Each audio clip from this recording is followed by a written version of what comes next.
Alexander Isak is the hot topic right now amongst Arsenal fans, and with some credible sources talking about the rumours being concrete, in this video we're going to talk about everything we know so far about Arsenal's links to Alexander Isak and the possibility of him joining the club in a couple of months' time. So let's get into it. Now, sorry there's no face cam in this video, I'm feeling a little bit under the weather, but I still thought it's a good time to finally talk about that Alexander Isak news that has been propping up the last few days, because ultimately it is going to dictate the summer and the transfer business that we make. Now, first of all, we are going to talk about obviously the bombshell that HandofOzil, a very credible source on Twitter, obviously you've got to take everything with a pinch of salt, but this guy mostly gets it right, so I kind of have a belief in him, and he doesn't really clickbait as much as other sources. And he put this massive post out about Alexander Isak's full context around Arsenal, and in the post it basically talks about how he is Arsenal's #1 target for this summer. Arsenal have been in constant contact with him for over a year now, which obviously makes sense. We do that with a lot of them big transfers. I think about Rice being one of the main ones, and that Arsenal are willing to smash their transfer record to get him, and they believe that personal terms won't be an issue. Now, in this post it also says that realistically, if Newcastle get Champions League football, it's going to be a harder task, with Newcastle being able to offer him more money and probably tempt him to stay at the club a lot more, in which Arsenal will most likely go for their backup, in that case being Benjamin Šeško, and then get other targets. Now, I will say that most of this isn't really surprising news if you have been keeping up with it. I think it's quite clear that Arsenal want Alexander Isak. David Ornstein spoke about it, Fabrizio Romano spoke about it, and it is definitely an interesting situation where HandofOzil also speaks about Newcastle having to sell certain amount of players or make a little bit money back, with the fact if they don't qualify for the UCL and their money will be down, so that definitely plays into the factor as well. I also spoke about in the last couple of weeks about how even though Newcastle are a great team, they obviously did brilliant and won that Carabao Cup on the weekend, fair play to them. If they're not competing for the Premier League and not consistently qualifying for that Champions League, there is going to be better places for Alexander Isak to go, and not even him, Bruno Guimaraes, Anthony Gordon, you could argue. These players are top talent and they need to be at top teams. If Alexander Isak is the best performing striker in the Premier League this season, which I believe he is, then he can't realistically be at a team that is 6th, 7th. That isn't just going to cut it, so eventually you're going to have to make a move one way or the other. Now, with the deal probably being in the balance of Newcastle's Champions League places, let's say as #1 point, we'll go through a little bit of their context. Now, they're obviously 6th in the league. They have a game in hand, which if they win, they unfortunately go up to 4th over Man City and Chelsea, and that is, I think, coming up in a few weeks' time against Brentford at home, who have actually been very good away recently, but it's going to still be a game you expect Newcastle to win. And other than that, they do have a weird schedule. I mean, they've definitely got some easier games in there. I think the Ipswich at home, Leicester away game coming up is definitely where you expect them to win, even maybe United at home. But there's definitely games where I could just see Newcastle slipping up. You've got Crystal Palace at home, who've been playing better recently, Villa away, Brighton away. They've got to go away to the Emirates in the second to last game of the season, also play Everton and Chelsea. So it's not like they've got the easiest run ever, but ultimately half the Premier League is hard. You can lose to anyone. That is what it is. Now, hopefully they'll be running on a high that they won the Carabao Cup and we focus a little bit too much, but obviously we can't really speculate. I definitely think their Champions League spot is in the balance if you think about it, because you need to get into the top 5 in the Premier League. Now, if they win their game in hand, they're in course, they're ahead of Chelsea and Man City, but you would expect definitely Man City to consistently get ahead of Newcastle end of the season, and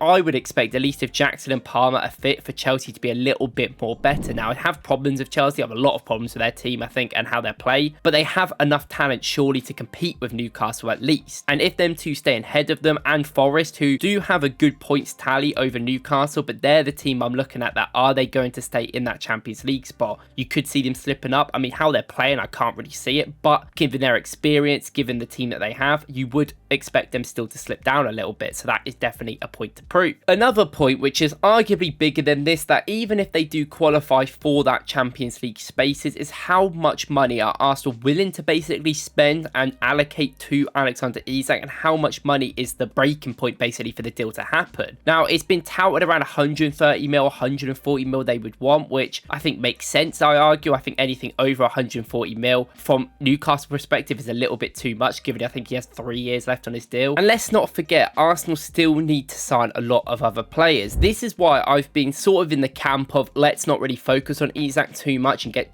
get Šeško because of that money that we need. 50 mil on Zubimendi. We arguably want Nico Williams or Semenyo. That's another 50 mil. I think we need at least maybe a creative midfielder or at least another forward. And you've got to think João Garcia, the goalie. We're looking at left backs as well. There's a lot of players we need to buy, and spend 140 mil on Alexander Isak, I think, is a big risk. And it makes sense, he is incredible, but I also think that maybe this is that year that we could look at other players. Now, what is interesting, that a lot of people have reported that Berta, who looks to be confirmed this week because he still hasn't been so far, has already started working on deals for Arsenal, and more importantly, he's already putting his ideas to the forefront and his win now mentality. We've seen him speak about Bruno Guimaraes before, we spoke about that a few days ago, but it looks like he also wants Alexander Isak and has apparently presented an idea to the board to make that record fee viable for the future of the club and also allow Arsenal to make other deals, which is exactly what you want basically from your sporting director. Now, this may make it a little bit easier. I don't know what that ballpark's going to be. If I'd assume, I don't think Arsenal will spend over 130 mil maybe. I think straight up we won't pay that much money anyway, and it'll be over 10 years if you think about the whole contract. But even initially, I think that you'll probably look at around 100 mil, and maybe add-ons will go up to that depending on clauses. Maybe there'll be add-ons that do happen in the future and will happen, but we'll have to see. And before, I was always kind of in that camp where I didn't actually expect Arsenal to sort of make that transfer either. I didn't really expect us to spend this amount of money on one player. But now with the reports about